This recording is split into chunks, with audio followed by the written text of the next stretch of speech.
Welcome back to the Bad Influence Podcast, Relationship Wednesday, where we tell you the truth about relationships. I'm the bad influence that you need in your life, Jordan Banderas. Let's get brutally honest right from the start because this cannot wait and this can save your relationship. If every conversation with your partner turns into a troubleshooting session, you've already lost. Let me tell you that because your relationship isn't a project, it's a lifeline. You see, when you rush to fix your partner, you're telling them their emotions are a nuisance, not a doorway to true intimacy. That impulse to solve everything for your partner springs from your fear of helplessness. Your panic to witnessing someone you love in pain. And right now, I see a lot of people doing this in the relationship. I used to do this with my wife a lot until we had the conversation.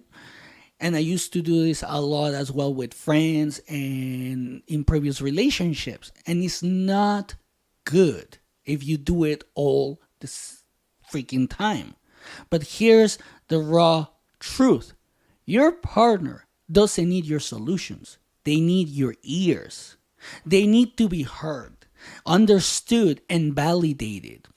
I know it's hard, and there's a lot of people, especially in the red pill community, that say you should not listen, understand, or validate your partner. But guess what? That's bullshit. Because I learned this the hard way. One night, my wife poured out stress from work. This is when she was working. So it was a few years back before she got sick. And I jumped into advice mode, offering tips, strategies, and tactics. Her eyes glazed over, her shoulders tense. And in my bid to help, I'd made her feel unheard, unseen, and invalidated. Finally, she snapped and said, I don't need your answers. I need you to listen. That gut punch shifted everything for me. It hit me that listening isn't passive. It's an act of radical presence, a powerful gift you give to another human. When you fix, you create a hierarchy. You, the expert, them, the problem. That toxic dynamic suffocates what? Connection. And isn't that what you want in a relationship? I'm sure you do. Because a relationship without connection, it's nothing. And here's the thing. True partnership means standing side by side, not above and below. That's right. This is something that I've learned in the last 10 years of my marriage. I've been married for 10 years and I just literally learned that not too long ago. And people are making these mistakes or this mistake and they don't know what's hurting their relationship. But here's the thing. Doing this, having a good relationship, a partnership, it demands listening beyond words, tuning into the heartbeat beneath the words. I know. It sounds hard, and it is. But this is what's going to give you the relationship you're looking for. Because listening deeply is a skill you must develop. It's not an instinct for most of us. And if you go out there and pay attention to how people are acting in the relationships, you will see that not a lot of people have this skill. So, how do you build this muscle? Well, it starts with intention. Before every conversation, declare internally, my only job right now is to listen. Next, remove distractions mercilessly. Silence your phone, shut off notifications, and face your partner directly. Physical presence amplifies emotional presence. Eye contact and open posture says you matter more than anything else. Then, practice active listening, not maintain eye contact, and resist the urge to interject. That's the hardest part that I had to learn. So if you're struggling with this, believe me, I know this struggle.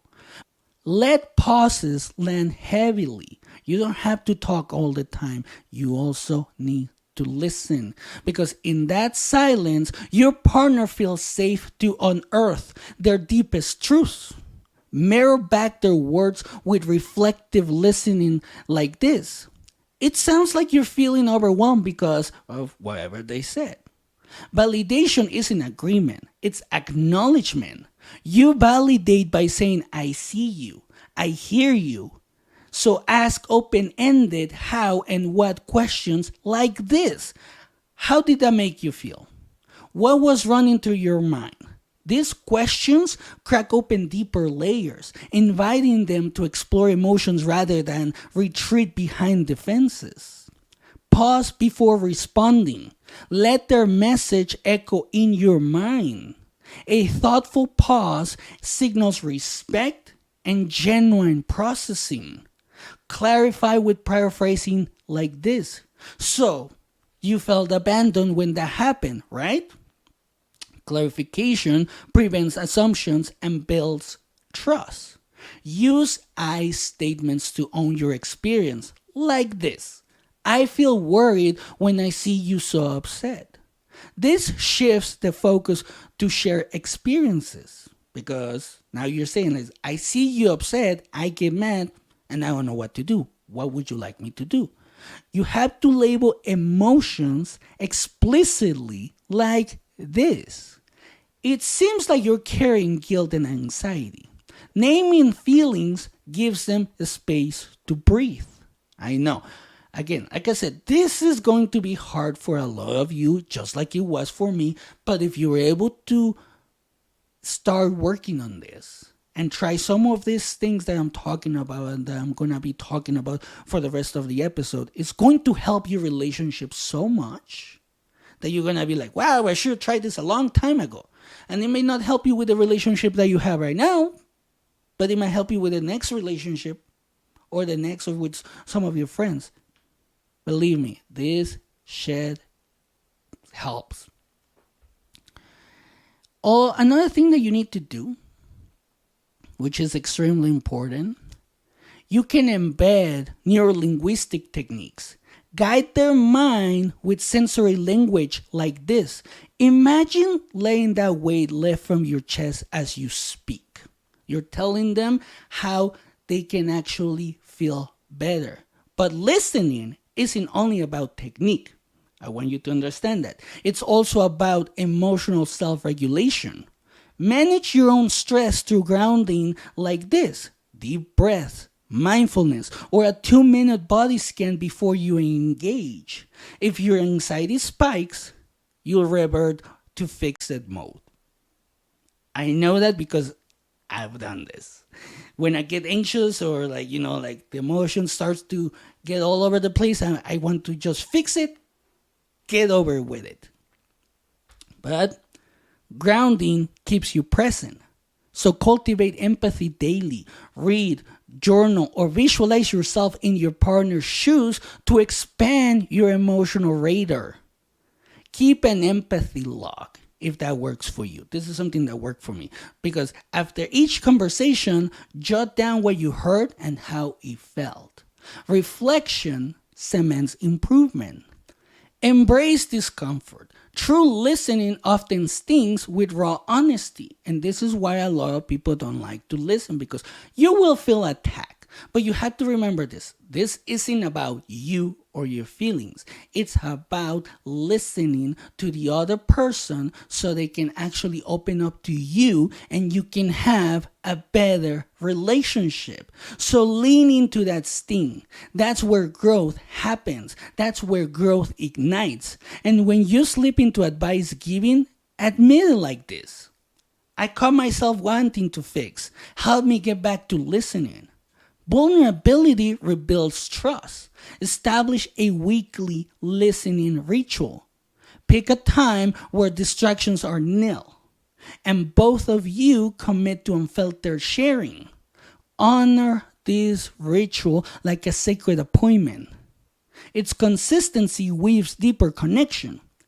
Also, another thing that you need to do, and I don't know why, but people have lost this skill.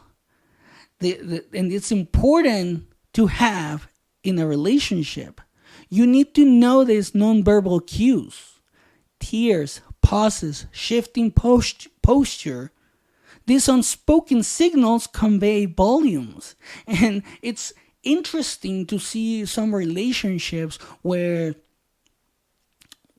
in this situation, let's just say, the woman is crying because of how the man made her feel, but the man is not acknowledging the tears, just goes into like, you're crying because you're such a baby, whatever. So you think that's going to make them feel better? You think that's going to help them open up to you? Because I've seen that in relationships, and one of the things that happens later is that the man or the person that's being a dick, it's all like, oh, you never open up to me. I'm here to listen to you, but you never open up. Well, because you made them feel like shit that one time that they try to open up to you. Tune your attention to the silence between words. Also, or another thing that you need to do, celebrate micro wins. When you hold space without offering solutions, acknowledge that breakthrough like this. Thank you for sharing. I'm proud of us for just listening. Recognize that listening transforms conflict into collaboration. Disagreements become bridges to understanding rather than walls of resentment. Because you don't want resentment on your relationship. Once resentment starts to build, it's hard to get rid of in a relationship. And that's a fact that has been studied so many times. You can actually look into the Gottman Institute and you will see what I'm talking about. If your partner resists sharing, don't force it. Gently invite them to do so, like this. I'd love to understand how you feel. No expectations, just my ears. Show up again and again and again, because consistency teaches them you're a safe harbor, not a rescue mission. And if you must, consider professional support if stuck. Therapy focused on communication can fast-track mastery of listening skills. Refuse the cultural myth that strength is always action. The real power lies in the courage to bear witness to someone's pain. And I know for a fact that a lot of us don't like that. We don't like to see the people we love in pain. But unfortunately, it's a part of life. I have learned this in my marriage. When my wife got sick and there was nothing to do, I felt like shit. I saw her in pain and I see her in pain even now, and there's nothing that I can do. There's nothing that the system can do, the healthcare system can do. So all I can do is offer help whenever she needs it. So affirm daily, my ears, not my answers, are my greatest gift. Repeat this mantra until it's wired into your DNA. Use visualization. Before bed, vividly imagine your partner speaking while you listen intently. Feel the warmth of connection. Tomorrow morning, act on that vision. Let it guide your first conversation of the day. Build emotional agility. When old habits of fixing arise, intercept them with a mental cue like this. Listen, not solve. You don't have to say it out loud. You just have to say it in here, in your mind. When you're like, oh shit, I need to give her this advice or give him this advice or whatever, just stop and say to yourself, listen, not solve. Challenge yourself to stay curious. All you need to do is ask, tell me more, until the depth of their experience surfaces. resurfaces. Whatever word you want to use for that expression. There's so many. Recognize that every emotion they share is a gift. Unwrapping it reveals layers of vulnerability and trust.